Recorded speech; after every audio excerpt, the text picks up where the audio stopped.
इकडे राहुल आता त्या झुडपांच्या अगदी बिलकुल हातभर अंतरावर उभा होता. चेहऱ्यावर 12 वाजलेले, घसा सुकला गेलेला.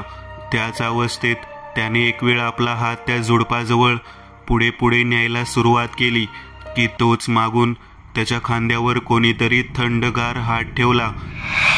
तसा राहुल भीतीने मोठ्याने ओरडू लागला, भूत भूत, वाचवा, मला वाचवा, मला नको मारू प्लीज, माझं अजून लग्न पण नाही झालं. राहुल वाकडं तिकडं तोंड करत हात जोडत रडतच म्हणाला. त्याची फालतूची बडबड चालूच होती की एक ओळखीचा आवाज झाला, ए येड्या गप्प बस, मी आहे महेश, पाठीमागे बघ. ओळखीचा आवाज आल्याने त्याने मागे वळून पाहिलं. तसे महेश आहे हे पाहून राहुलच्या जीवात जीव आला. अरे तुला आवाज नाही देता येत का? आणि तुझा हात का एवढा थंड वाटतोय? अरे थंडी बघ किती पडलीये, म्हणून हात थंड पडलेत. आणि आता ह्या वेळेस तू 1 नंबर सांगून काय इथे येऊन ससे पकडत होतास का? महेश हसतच म्हणू लागला, अरे मी ते ससे नव्हतो पकडत, तिथे झुडपात थोडी हालचाल जाणवली होती म्हणून पाहत होतो. राहुल मागे त्या काल झुडपात पाहत म्हणाला, अच्छा मग झालं का पाहून? महेश म्हणाला, नाही ना. राहुल त्रासिक सुरात म्हणाला, अच्छा ठीक आहे, मग तू बघ, मी जातो. आणि हो, आतमध्ये वाघ पण असू शकतो. महेश राहुलला घाबरवतच म्हणाला आणि धावू लागला. काय वाघ? ए माया थांब, मी आलोच. जोरात बांग फोडली व राहुल महेशच्या पाठीमागे हात हलवत कावरा बावरा होत धावला. बिचारा घाबरट राहुल. जंगलात खूप दूर एका निर्जन गुहेत तांबड्या रंगाची मशाल जळत होत्या. त्यांचा त्या काळोखात सगळीकडे तांबडा असा प्रकाश पसरला होता. त्या गुहेतच ती 4 बिभत्स्य अमानवीय मानवाच्या रक्त मांसासाठी हरवटलेली राक्षस आणि त्यांचा तो त्या राक्षसांना पालवणारा सैतानाचा पुजारी सुद्धा होता.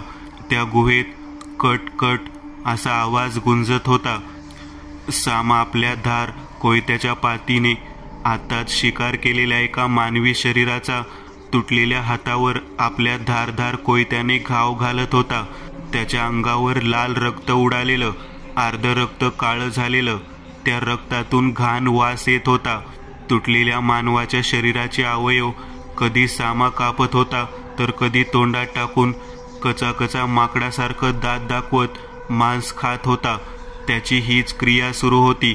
बाजूलाच खूप सारे मोठमोठे आगीवर ठेवलेले भांडे होते, त्यात मानवाचे मांस शिजत ठेवलेले. इकडे गुहेच्या मुखातून एक राक्षस हळूच आत आला आणि आपल्या मालकाशी बोलू लागला. किती जण आहेत? तो तांत्रिक आपल्या घोगऱ्या आवाजात म्हणाला. मालक 7 जण आहेत. सामा आपल्या जिभल्या चाटत म्हणाला. ठीक आहे, लागा तयारीला. तो तांत्रिक एवढेच म्हणाला तसे सर्वजण आपापले शस्त्र हाती घेऊ लागले. वेळ रात्री 11:15. अरे ते बघ, आले दोघे.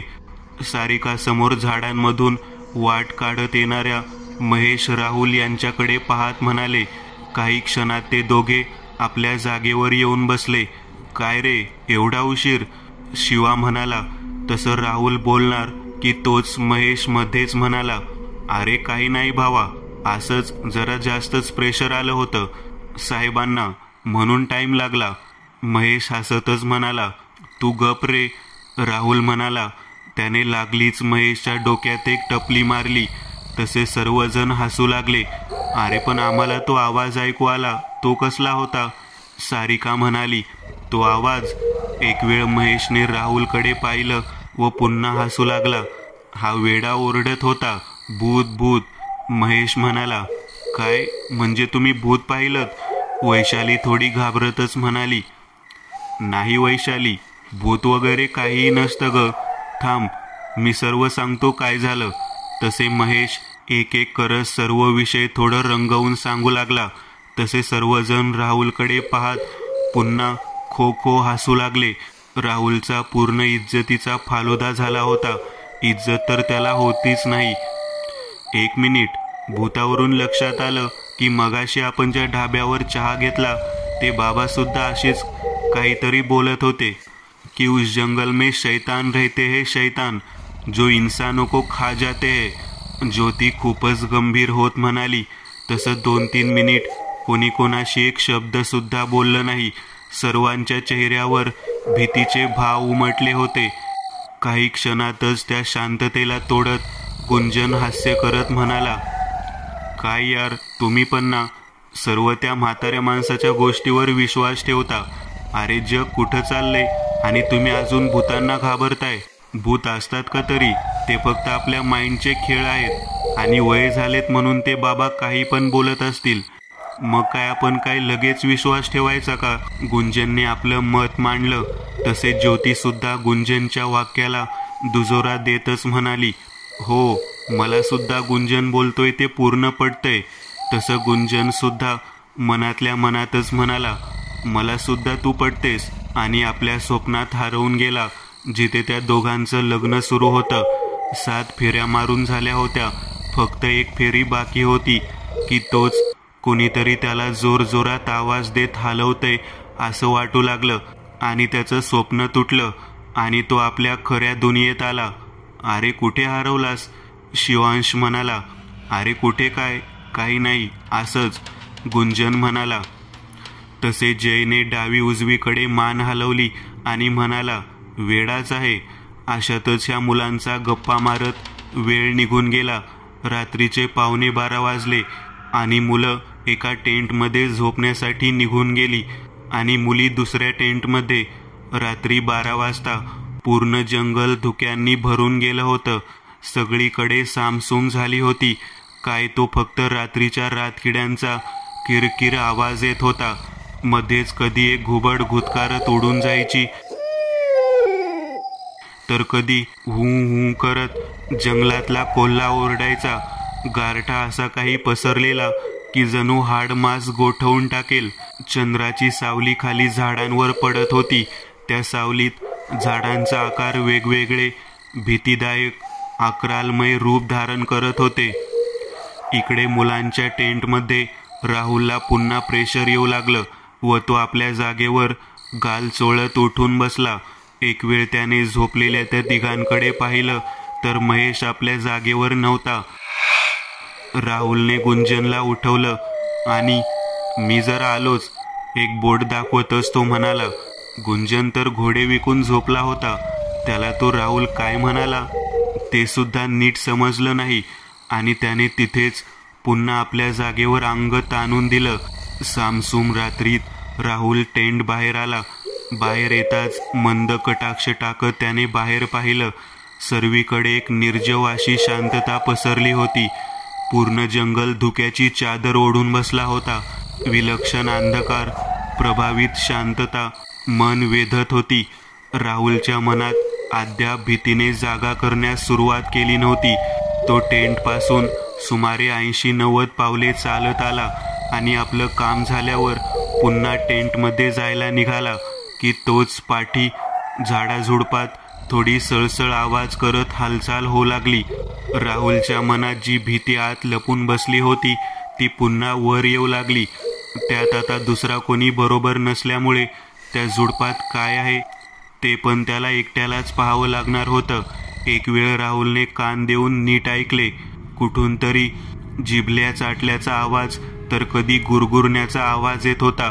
त्याने त्या झाडाझुडपांच्या जागी आपले पाऊल वाढवलं. चालत चालत तो तिथे त्या झुडपांजवळ पोहोचला. समोरच्या परिसरात त्याने बस नजर फिरवली. जंगलात आता किर्र काळोख पसरला होता. तो पुन्हा झुडपात काही नाही हे पाहून पुन्हा मागे फिरणार की तोच तितक्या त्याच्या नजरेला हुलकावणी देत वरच्या झाडाच्या मोठ्या फांदीवर बसलेला राका दिसला. त्याचे डोळे काळेभोर झालेले, ज्यात जांभळसर बुबळ होते. एखाद्या जनावराप्रमाणे मुखातून बाहेर जबड्या बाहेर सुळे उगवून आले होते. राका पहिल्यापेक्षा भयंकर दिसत होता. दोघांची नजरानजर होताच एका छन्नी हास्यासहित त्याने त्या झटक्यात त्या फांदीवरून हवेत राहुलवर झेप घेतली. त्याचे 2 धारदार सुळ्यासारखे दात त्या राकाने राहुलच्या मानेवर रुतवले आणि पुढच्याच क्षणाला कोल्ड्रिंकमध्ये नळी टाकून जसं ज्यूस पिलं जातं तसा आवाज करत राका त्याचं गरम असं रक्त प्राशन करू लागला. हातपाय हलवत बिचारा राहुल सुटण्यासाठी निव्यर्थ धडपड करत होता. पुढच्याच क्षणाला त्याचे डोळे वटारले गेले. तोंडावाटे आ असा हुंकार बाहेर पडला जात मुखाचा आवासला जाऊन त्याने शेवटी दम सोडला आणि आपले पाय आपटायचे बंद केले. तसे राकाने आपली मान वर घेतली. त्याच्या तोंडाला लाल असं रक्त लागलं होतं जे त्याने आपल्या जिभेने आवाज करत साठून घेतलं आणि एक वेळ आपल्या हाताकडे पाहिलं की तोच अचानक त्या राकाच्या बोटांमधून तीक्ष्ण अशी नख निघाली आणि त्याने एकदा राहुलच्या निपचित पडलेल्या देहाकडे पाहिलं आणि जोराने त्याचं शर्ट फाडलं. फट आवाज झाला. मग त्याने आपल्या धारदार पंजा राहुलच्या शरीरात घुसवला. काही क्षण गच गच आवाज झाला. मग पुढे राकाने राहुलचं लाल लाल रक्त लागलेलं गुलाबी हृदय एका झटक्यात बाहेर काढलं जे अजूनही धडधड करत होतं. त्या राकाने एक वेळ त्या धडधड करणाऱ्या हृदयाकडे पाहिलं आणि आपल्या जिभल्या चाटतच तो मानवी हृदय कच कच आवाज करत खाण्यास सुरुवात केली. तसे त्याच्या मागोमाग झाडाझुडपांजवळ थोडी हालचाल झाली. तसं त्या राकाने त्या प्राण नसलेलं राहुलचं शरीर आपल्या 2 हातांनी अलगद उचललं आणि त्या हलणाऱ्या झुडपात भिरकावून दिलं. तसं लचके तोडल्याचा आवाज येऊ लागला तर कधी हाड मोडल्याचा कटकट आवाज होऊ लागला. चहूदिशेंना भूतासारखा काळोख पसरलेला. त्या काळोखात न जाणे का पण काहीतरी इकडून तिकडे भटकत होतं. वाऱ्याच्या गतीने त्याची चाल होती. शिकारास सापळ्यात अडकवून ते रक्त लुचत होतं. मांस हापापल्यावानी गिळत होतं. ज्योती आपल्या टेंटमध्ये आज काढलेले फोटो पाहत होती आणि वैशाली आपल्या हातापायाला थंडीपासून वाचण्यासाठी लोशन लावत होती. ही सारिका अजून कशी आली नाही? वैशाली ज्योतीकडे हाताला लोशन लावत पाहत म्हणाली.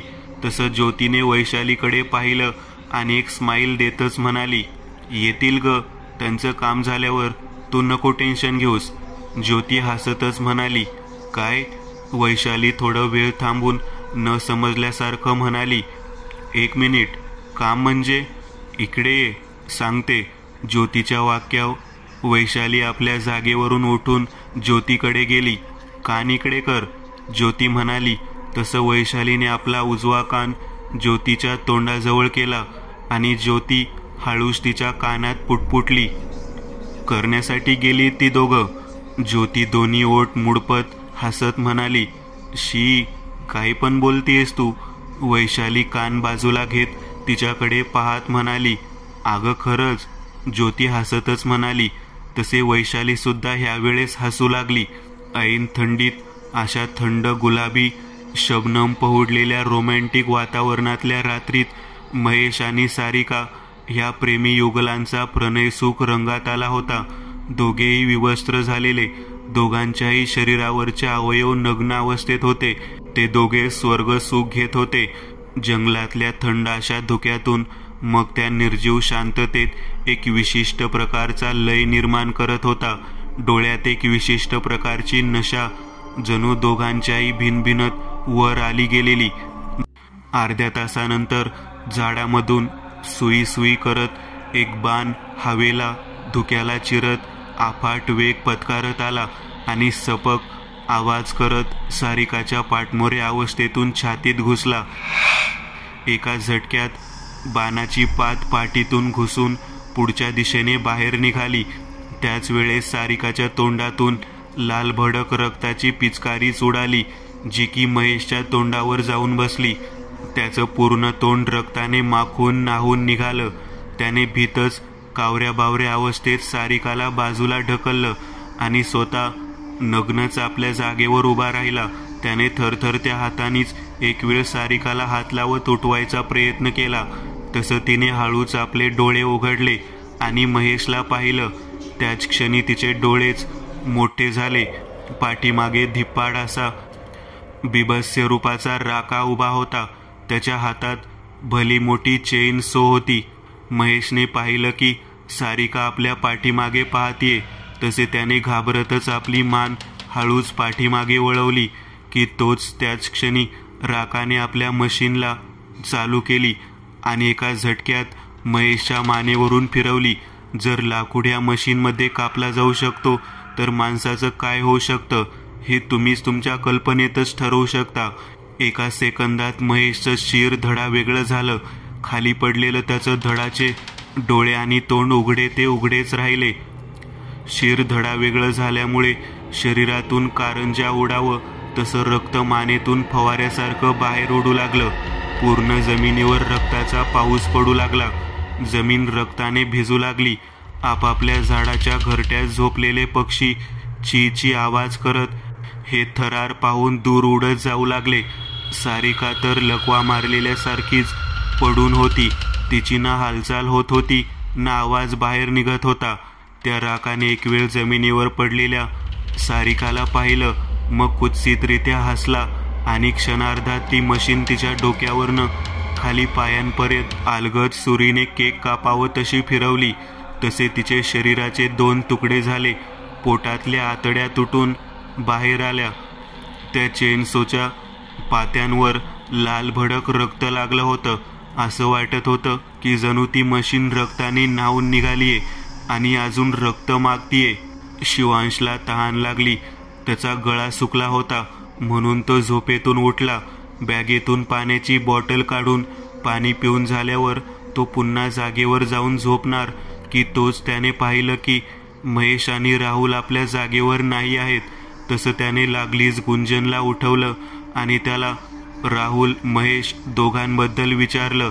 तसे गुंजन म्हणाला, मला नाही माहीत, मी तर गाढ झोपलो होतो, चला त्यांना शोधूयात. शिवांश म्हणाला, अरे झोपू दे ना यार, असतील इथेच, येतील ना, का टेन्शन घेतोयस. गुंजन झोपेतच म्हणाला. तसं त्याच्या ह्या वाक्याचं शिवांशला थोडा राग आला. आबे खाली खोपडी, काय डोक्यावर पडलायस का? हे काय आपलं घर आहे का? जंगलात आहोत आपण आणि रात्र पाहिलीये का? किती झाली इथे? हा इकडे बघ.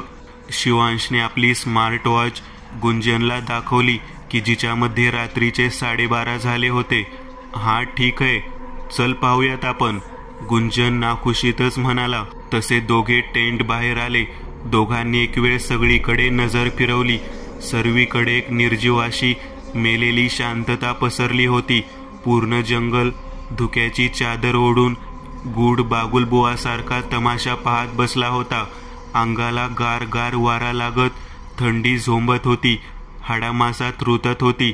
हे दोघे आजूबाजूच्या परिसरात पाहत त्यांचा शोध घेत पाहत होते की तोच तिकडून दुसऱ्या टेंटमधून ज्योती आणि वैशाली बाहेर आली.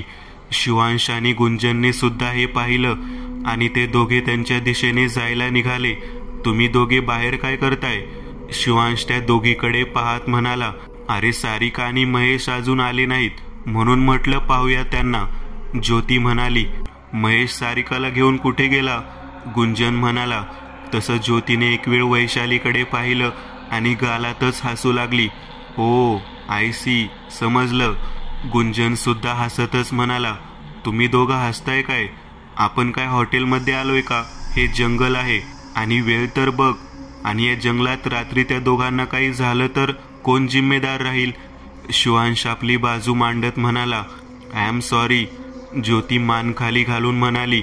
तसे शिवांश म्हणाला, यस ओके, आता झालं ते झालं. आपण 2 गट करूयात. मी आणि गुंजन राहुल कुठे आहे ते पाहतो आणि तुम्ही दोघे महेश आणि सारिका ह्या दोघांना शोधा. एक मिनिट, आम्ही दोघी? नाही, मला तर अंधाराची खूप भीती वाटते. ज्योती थोडी घाबरतच म्हणाली. ठीक आहे, मग एक काम करूयात. मी व ज्योती जातो राहुलला शोधायला. तू आणि वैशाली जा महेश आणि सारिका या दोघांना शोधायला.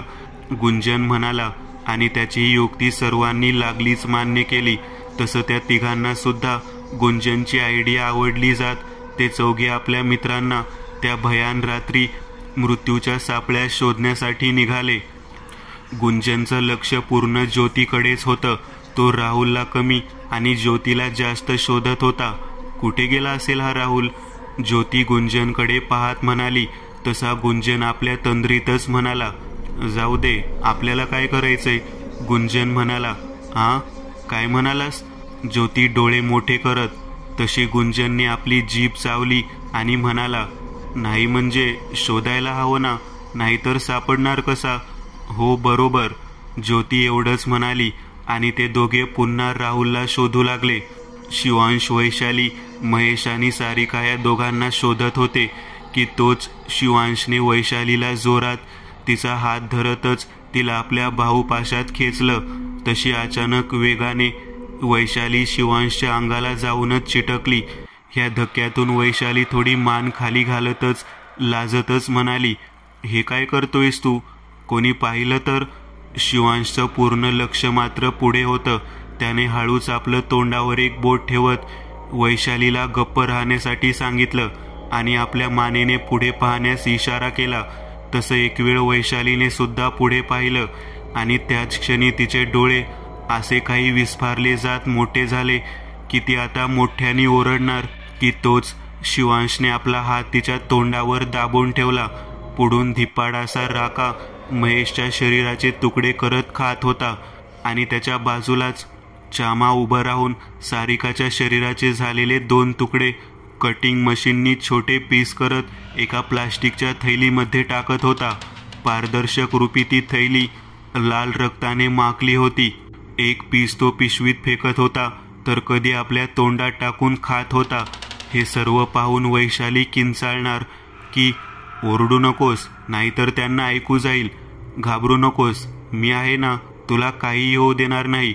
शिवांश हळूच वैशालीचा चेहरा आपल्या दोन्ही हातात धरतच तिच्या डोळ्यात पाहत म्हणाला. वैशालीला शिवांशबद्दल खूप आदर वाटू लागला होता की तो आपल्यावर किती प्रेम करतोय.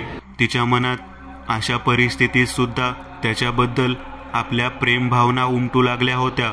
ते खरंच आहे मित्रांनो, प्रेमाच्या भावना व्यक्त करण्यासाठी वेळ, काळ, रंग, रूप पाहिलं जात नाही.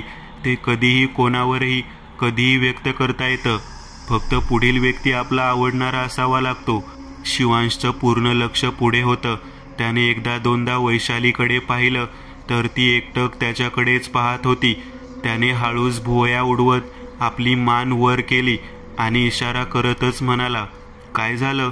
तसं वैशालीने कसलेही उत्तर न देता त्याच क्षणी हळूच आपला चेहरा शिवांशच्या चेहऱ्याजवळ नेला आणि आपले गुलाबी ओठ शिवांशच्या ओठांवर टेकवले.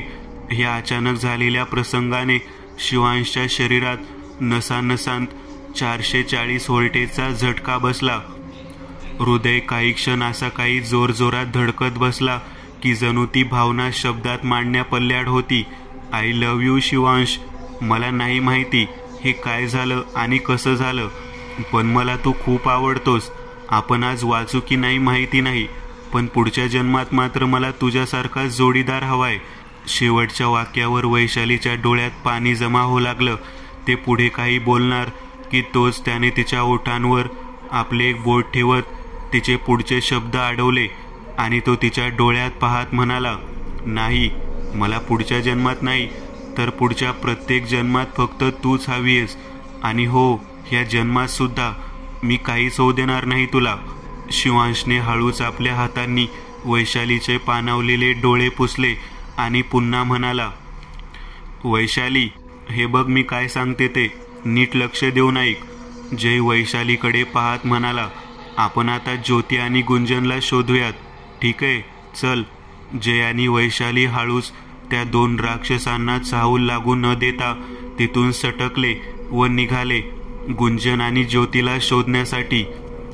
20-25 मिनिट अथक प्रयत्नाहीन शोधल्यावर सुद्धा ते दोघे न सापडल्याने ही दोघं एका मोठ्या झाडाच्या आडबाजूला कोणालाही दिसणार नाही असे लपून बसले की तोच एक आवाज आला. शिवांशने तो आवाज ऐकला आणि वैशालीला गप्प राहण्यास सांगितलं. तसे तो खोल गेलेला अतिसूक्ष्म आवाज पुन्हा आला. शिव, वैशाली असा खूपच हळूवार उच्चारला जाणारा आवाज आला. आपल्या नावाने हाक आली हे पाहून शिवांशने हळूच आजूबाजूला पाहिलं आणि वैशालीला म्हणाला, तू ऐकलास हा आवाज? तसं वैशाली सुद्धा त्याच्या ह्या वाक्याला दुजोरा देत हो म्हणाली. पण आवाज ऐकू येतोय कुठून? शिवांश वैशालीकडे पाहत म्हणाला की तोच पुन्हा तो आवाज हलकाच आला.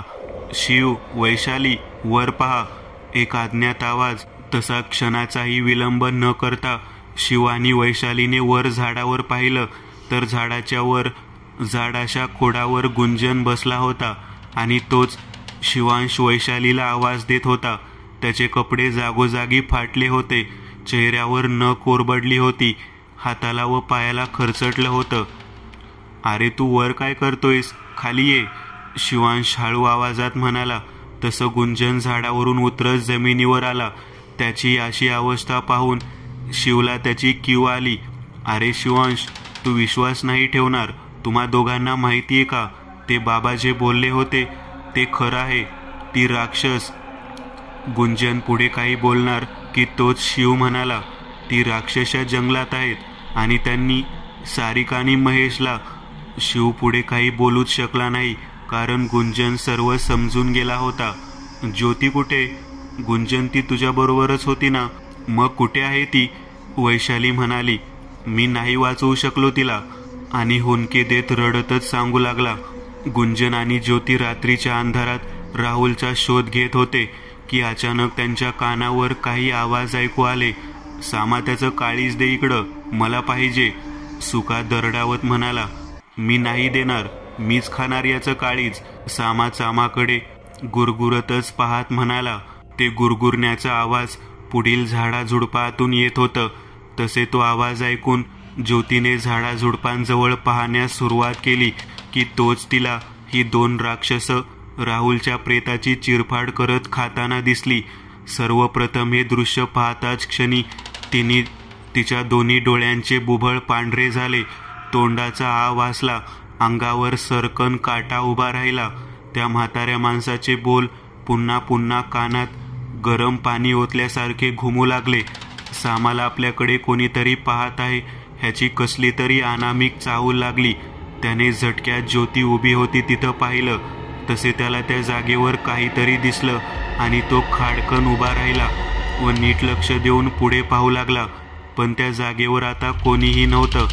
ज्योती अगदी शिताफीने त्या अंधाराचा फायदा घेत खाली लपून बसली होती की तोच अचानक तिच्या खांद्यावर कोणीतरी थंड हात ठेवला. तसे वेगाने तिने जोरात वळत पाठीमागे पाहिलं आणि त्याच क्षणी तिचे डोळे विस्फारले जात तिने एक सुस्कारा सोडला. तू आहेस? ज्योती गुंजनला पाहत म्हणाली. काय ग, एवढी का घाबरलीस? गुंजन म्हणाला. तसे ज्योतीने त्याला पुढे पाहण्यास सांगितलं. तसे एक वेळ गुंजनने पुढे पाहिलं आणि त्याचे डोळे मोठे झाले. अंगावर भय रोमांचित काटा उभा राहिला. तो आता मोठ्याने ओरडणार की तोच त्याने ती आपली किंचाळी स्वतःच्या हातानेच दाबून ठेवली. सामा त्या राहुलच्या शरीराचे तुकडे करत खात होता आणि त्याच्या बाजूलाच सुका त्याचं पोट फाडून आतल्या रक्ताने माखलेल्या गुलाबी आतड्या मॅगी खातात तसे चवीने आवाज करत खात होता. गुंजनचं पूर्ण लक्ष पुढे होतं की तोच ज्योतीने आपला कॅमेरा काढला आणि ती त्या राक्षसांचा फोटो काढणार की तोच गुंजनने तिला पाहिलं आणि त्याने तिला थांबवण्यासाठी आपला हात पुढे केला की तोच चुकून प्रेस बटन दाबल्याने मोठा असा फ्लॅश करत कॅमेरामधून उजेड निघाला. तो उजेड पाहून ते सुका व सामाने अतिशय तीव्र वेगाने त्या दोघांकडे जळजळीत कटाक्षासहित पाहिलं. त्यांचे ते रक्ताने माखलेले तोंड, पिवळे जर्द जोडीचे डोळे, तो क्रोधहीन अवतार पाहून गुंजनची भीतीने गाळून उडाली. त्याची पळता भुई थोडी झाली आणि तो मोठ्याने किंचाळला. ज्योती, पळ! गुंजन मोठ्याने ओरडलाच तसे ते दोघे मिळेल त्या वाटेने काट्याकुट्यातून धावू लागले. एक दोन वेळेस ज्योती ठेचकाळत पडली सुद्धा. जमिनीवरचे खड्डे सुद्धा जणू त्यांना मुद्दामून आडवत होते. गार वारा अंगाला धावत असताना झोंबत होता. पुढचं धुकं काहीही दिसू देत नव्हतं. त्या कारणाने कधी कधी अचानक झाडाच्या फांद्या जवळ येत डोक्याला मार बसण्यास सज्ज झाल्या होत्या. हे दोघे जीव मुठीत घेऊन ऊर फुटूस्तोवर पळत होते. मरणाची भीती अशी काही डोक्यात भिनभिनलेली की पायांना अक्षरशः अमानवीय वेग आला होता. ज्योती, गुंजन मोठमोठ्या उड्या मारत फांद्या चुकवत पळत होते तर कधी कधी मागे पाहत होते की तोच पाठीमागून धुक्यामधून एक दोरीने बांधलेला बाण हवेला चिरत आला. त्या बाणाला दोरी बांधली होती. सापाचा जबडा वासलेल्या मुखाप्रमाणे तो बाण अतिवेगाने धुक्याला बाजूला सारत आला आणि सपक आवाज करत ती धारधार सुईसारखी पात ज्योतीच्या पोटात घुसली. क्षणार्धात अचानक झालेल्या त्या बाणाच्या वाराने ज्योती जोरात जमिनीवर उभ्याने तोंडावर पडली. जमिनीवर काहीतरी धप आवाज होत पडलं. हे पाहून गुंजनने मागे पाहिलं. तसे त्याला ज्योती दिसली. त्याने लागलीच मागे जात तिला उठवलं आणि तो बाण पोटातून थरथरत्या भयनजरेने उपटून काढणार की तोच तिला कोणीतरी त्या धुक्यात मागे ओढून घेतलं. जमिनीवरून सरपटत सरपटत ती मागे मागे जात गुंजनच्या नजरेसमोर त्या धुक्याच्या सफेद पडद्यात कायमची गायब झाली आणि तिची एक शेवटची आर्तकिंकाळी त्या धुक्यामागून बाहेर आली. हे सर्व घटनाक्रम सांगून गुंजन धाय मोकलून रडू लागला. शिवने एक वेळ गुंजनच्या पाठीवर हात ठेवतच त्याला धीर दिला आणि म्हणाला, हे बघा, जे झालं ते झालं. आता आपल्याला ह्या जंगलातून बाहेर पडायचंय. तर एकच पर्याय आहे आपल्याकडे, तो म्हणजे आपली कार. आणि आपल्याला कसंही करून कारपर्यंत पोचायला हवं. शिवांश वैशाली व गुंजनकडे गंभीर नजरेने पाहत म्हणाला, चावी आहे का पण तुझ्याकडे कारची? गुंजन आपले डोळे पुसत म्हणाला. तसे एक वेळ शिवने आपल्या जीन्स पॅन्टच्या उजव्या खिशात हात घातला तर चावी नाही मिळाली. तसे त्याने डाव्या खिशात सुद्धा हात घातला व त्याच्या चेहऱ्यावर एक हसू आलं आणि त्याने आपल्या हातात MG हेक्टर कारची चावी बाहेर काढली. तसं त्या तिघांच्याही चेहऱ्यावर एक आनंदी स्मित हास्य पसरलं. ती चावी आता त्या तिघांसाठी एक जीवन प्रदान करणारी जादूची किल्ली होती, जी ह्या सर्वांना ह्या भीतीदायक सैतानाच्या कचाट्यातून, ह्या भयानक खेळातून बाहेर काढणार होती. वेळ रात्री 1:15. जंगलात रात्रीच्या अंधारात झाडांच्या आकाराचा, त्या लाकडांचा काळ्या सावलीचा अंधाराचा फायदा घेत हे तिघं 30-35 मिनिटात चालत गेल्यावर आपल्या कारजवळ पोहोचले.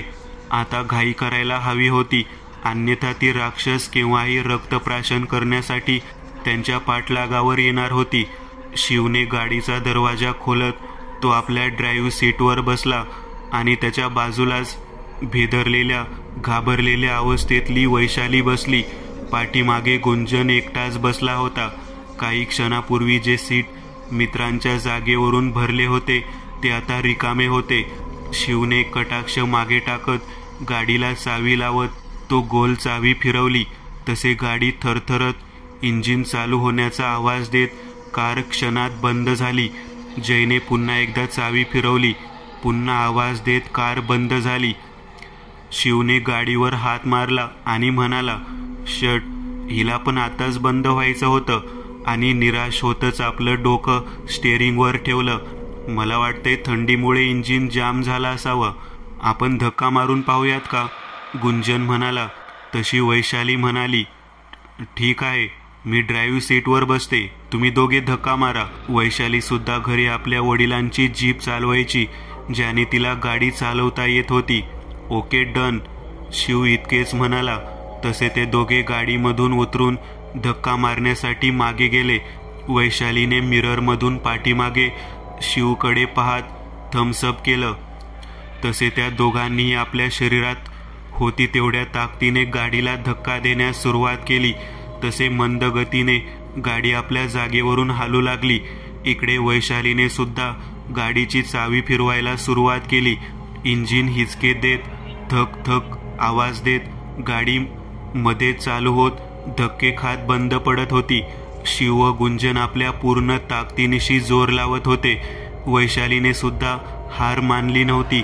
ती सुद्धा चावी फिरवतच होती की तोच काय चमत्कार झाला. 4-5 वेळ ट्राय केल्यानंतर मात्र 6व्या फेरीला गाडी पाठीमागे काळा धूर उडवत रोमांचकारक सनई वाजवावं तसे एक मोठा इंजिनचा विशिष्ट प्रकारचा बूम आवाज देत चालू झाली. रात्रीच्या त्या नीरव शांततेला गाडीच्या आवाजाने अक्षरशः मुळाच्या खोडापासून मोडून काढलं. वैशालीने गाडी फर्स्ट गिअर टाकत थोडी पुढे नेली आणि थांबवली. गुंजनला धाप लागली होती. तो पोट धरून जोरात श्वास घेत होता. शिवने त्याला आधार देत गाडीजवळ आणलं की तोच गाडी पुन्हा बंद झाली. त्या सर्वांमध्ये आता भीतीच्या सावटाची लहर पसरू लागली होती. आता गाडीचा आवाज ऐकून ते राक्षस आपल्याला कधीही पकडू शकतात असं त्यांना वाटू लागलं की तोच आडबाजूला झाडाझुडपात थोडी विवळ हालचाल झाली आणि त्या झाडापलीकडून लुकडा असा सामा जोरात आरोळी ठोकतच बाहेर आला. त्याच्या हातात आता एक धारदार सुरा होता आणि तो धावतच सरळ गाडीकडे येत होता की तोच शिवने गुंजनकडे पाहिलं आणि म्हणाला, चल भावा, आता घाबरून मरण्यापेक्षा लढून मरू आणि आपण WWE किती मोठे फॅन आहोत ते पण दाखवून देऊ. पुढून तो लकडूसा सामा अतिवेगाने या दोघांच्याही दिशेने येत होता. हे दोघे सामाच्या समोरच उभे राहिले होते. तिकडून तो सामा अमानवीय धाव घेत येत होता. त्याने बऱ्यापैकी अंतर कापलं होतं. तो आता शिव गुंजनला एक जोरदार धडक देणार की तोच सर्व काही .25च्या गतीने घडू लागलं. समोरून ती ब्याद ह्या दोघांवर मृत्यूची अमानवीय झडप घालणार. रक्ताचा पाट वाहणार की तोच शिवने डाव्या बाजूला आणि गुंजनने उजव्या बाजूला जंप मंद वेगाने उडी घेतली की तोच समोरून त्या सामाचं डोकं बैलासारखं गाडीला जोरात धडकलं गेलं. त्याच क्षणी गाडीला एक जोरात धडक बसली. धडकेने दोन चांगल्या गोष्टी घडल्या. पहिली म्हणजे त्या सामाचं डोकं फुटलं आणि जमिनीवर हिरवं असं रक्त पडू लागलं जे रात्रीच्या अंधारात चमकत होतं. आणि दुसरी म्हणजे धडक एवढी जोरदार तीव्र होती की एका झटक्यात कारचं इंजिन चालू होण्याचा आवाज देत पुन्हा सुरू झाली. डोक्याला हात लावतच तो सामा विवळतच मागे वळला की तोच गुंजनने आपलं शरीर थोडं त्याच्यापासून 5 पावलं मागे घेतलं आणि एक पाय मागं एक एक करत पुढचा पाय वर हवेत घेत त्याने एक जोरदार किक त्या सामाच्या नाकावर फट आवाज करत बसवली. किकच्या प्रहाराने त्याचं नाकच फुटलं गेलं. नाक फुटून त्यातून हिरवं रक्त बाहेर येऊ लागलं की तोच वेळ न घालवता शिवने सुद्धा जागेवरून एक पाय धाव घेतलेल्या अवस्थेत एक रोमन रिजन सारखं सुपरमॅन पंच त्या सामाच्या थोबाडातच जोरात पूर्ण ताकदीनिशी बसवला. त्या सामाचे आघाताने तोंड फुटलं आणि त्याचे किडलेले ते पिवळे दात एक फटक्यात बाहेर येत पडले गेले. शिव, गुंजन, सोडा त्याला आणि चला लवकर इथून, वैशाली थोडी घाबरतच म्हणाली. 1 मिनिट बॉस, आपला शिल्ड पॉवर बॉम्ब मारायचा राहिलाच, गुंजन शिवकडे हसत पाहत म्हणाला. तसं गुंजनने त्या सामाचा एक हात आपल्या खांद्यावर ठेवला आणि त्याचे 2 पाय वर उचलले आणि शिवच्या दोन्ही खांद्यावर एक एक पाय ठेवला आणि गुंजनने आपली हाताची बोट दाखवत अंक मोजू लागला. 1, 2, 3 आणि 3ऱ्या अंकाला जोरात त्या सामाला पाठीवर जमिनीवर आपटलं. त्या क्षणी सामाची हाड कटकट आवाज करत तुटली आणि तिथेच तो सैतान मानवाचा शत्रू गतप्राण झाला. तसे वेळ न दवडता शिव आणि गुंजन लागलीच गाडीत येऊन बसले. वैशालीने सुद्धा घाई दाखवत फर्स्ट गिअर टाकला आणि गाडी पुढे नेली. तिने पुन्हा 2रा गिअर टाकला आणि गाडी पळवणार की तोच गाडीवरून एक काळा हात आला आणि पाठीमागे बसलेल्या गुंजनला अलगद वर उचलून नेलं गेलं. त्याच वेळेस वैशालीने करकचून ब्रेक दाबला की तोच वरून सामा गुंजन सोबतच खाली गाडीच्या पुढे पडला गेला. त्याचं ते हिंस्र श्वापदावानी तोंड गाडीच्या पुढच्या हेडलाईटच्या प्रकाशात पूर्ण रक्ताने माखलं होतं. त्याने सेकंदात गुंजनचा घात केला होता. गुंजन आता ह्या जगात राहिला नव्हता. ते दुःख ते दोघं पचवू शकले नाहीत. शिव दरवाजा खोलून बाहेर आला. तसाच सामा सुद्धा शिवकडे पाहत गुरगुर करू लागला की तोच वैशालीने गाडीचा एकावर एक गिअर टाकत गाडीचा वेग वाढवत गाडी वेगातच त्या चामाच्या अंगावर घातली. गाडीच्या धडकेने चामा 10-12 फूट मागे उडाला. वैशालीने पुन्हा तीच क्रिया करत गाडी वेगाने त्या चामाला चिरडणार की तोच तिकडून जोरात धिप्पाडासा राका अमानवीय वेग घेत धावत आला आणि त्याने एका धडकेतच गाडीला असा काही धक्का दिला की हवेतच गाडी गोल गोल फिरत अंधाऱ्या दरीत खाली गेली. गोल गोल कोलांड्या खातच दरीत नाहीशी झाली. तसं राकाने एक वेळ चामाला हात देत उठवलं आणि गुरगुरत मागे पाहिलं तर त्याला आता ह्या क्षणी तिथे तो युवक दिसला नाही. जणू तो पळाला होता. आज वर्तमान काळ, मध्यरात्री 4:30. अच्छा, म्हणजे तू तिथून पळालास तर?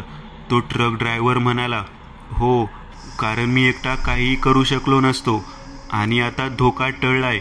शिव असं म्हणतच थोडा वेळ थांबला गेला व म्हणाला, काका, मला थोडं पाणी मिळेल का? शिवच्या वाक्यावर ट्रक ड्रायव्हरने शिवला पुन्हा एक छोटी बॉटल पुढील ट्रकच्या कप्प्यातून काढली व हाती घेत पुढील लक्ष बाजूला काढून घेत शिवकडे पाहत त्यास ती बॉटल देण्यास हात पुढे केला की त्याच क्षणी शिवने आपल्या शरीराची जोरदार हालचाल करत एक लाथ त्या ट्रक ड्रायव्हरच्या थोबाडात बसवली. तसे तो ट्रक ड्रायव्हर ह्या वाराने मागे असलेला दरवाजा तुटून चालत ट्रकमधून थेट बाहेर पडला. शिवने लागलीच गोल फिरणारी ती स्टिअरिंग पकडली व ड्राईव्ह सीटवर बसत पुन्हा एक शेवटचा गिअर टाकत ट्रक अतिवेगाने अफाट हवेला लाजवेल अशा गतीने पळवायला सुरुवात केली. आणि एक वेळ मिररमधून मागे पाहिलं तर त्याला तो ड्रायव्हर आता उभा राहिलेला दिसून आला आणि त्याच्या आजूबाजूला ती आवाढव्य आकाराची राक्षस उभी दिसली. त्या माणसाच्या तोंडून रक्त पडत होतं. वार नाकावर जो बसला होता, हाड तुटलं होतं नाकाचं. हुशार होता साला, तो माणूस पुन्हा थुंकत म्हणाला. इकडे शिवला सर्व आठवू लागलं. ज्या वेळेस तो त्या ट्रकमध्ये बसला आणि जेव्हा त्या ट्रक ड्रायव्हर प्रथम त्या पिण्यासाठी पाण्याची बॉटल देण्यासाठी आपला हात पुढे केला होता, तेव्हा ड्रायव्हरच्या हातावर शिवला तोच राक्षसाचा टेटू दिसला होता, जो त्या अनोळखी इसमाच्या हातावर होता, जो त्या जंगलात त्या राक्षसांसोबत संवाद साधत होता. शिवला पूर्ण खात्री झाली की हा तोच माणूस आहे आणि शिवने न घाबरत खूपच चालाकीने त्या संकटातून आपली सुटका करून घेतली होती व तो या जंगलातून सुखरूप सुटला होता. शिवने पुन्हा एकदा मागे साईड मिररमध्ये पाहिलं. तसे त्याला गुंजन, महेश, सारिका, राहुल हात हलवत बाय करताना दिसले. त्याच्या डोळ्यातून अश्रू आले गेले.